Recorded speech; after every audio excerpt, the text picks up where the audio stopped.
Let's have a look at homeostasis in a little more detail. Here's a list showing 10 examples of different body systems that are regulated all the time. The body tries to keep all of these processes in balance, and a healthy body will maintain the correct levels and adapt when they go out of balance. So this is the way homeostasis works. Normally, the system is in balance. But when something happens, a stimulus that knocks it out of balance. A receptor will recognize the change and send input to the control center, which is usually located in the brain. An output message will then be sent back to an effector at the site of change, and a response will occur. So the body allows for normal fluctuations in a system. Each system is constantly regulated by stimuli and effectors to keep the response within a normal variable range. So the definition could be this: homeostasis is the body's ability to detect change, activate mechanisms that oppose it, and thereby maintain relatively stable internal conditions. Body systems can be regulated by both positive and negative feedback loops, although most examples are negative.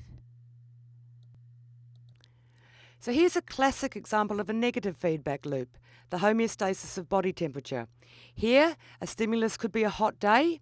Your body temperature will rise, and the change will be noticed by the receptors in your skin. Information will be sent to the brain and back to the effectors, which in this case will be the sweat glands. You'll sweat, the sweat will evaporate, and that will cool you, and it will bring your temperature back into the normal range. It works the other way too. If you get too cold, a message will be sent to your brain and back to the effector, in this case the skeletal muscles, which will make you start shivering, and that will warm you up, and your temperature will come back into the normal range and be in balance. But there are a few positive feedback loops as well. So in this example here, the stimulus is the baby. When the baby is ready to be born, the muscles around the uterus starts to contract.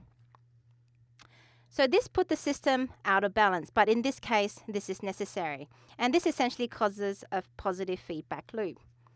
So then sends a signal to the brain to increase the contraction, and this puts the system further out of balance.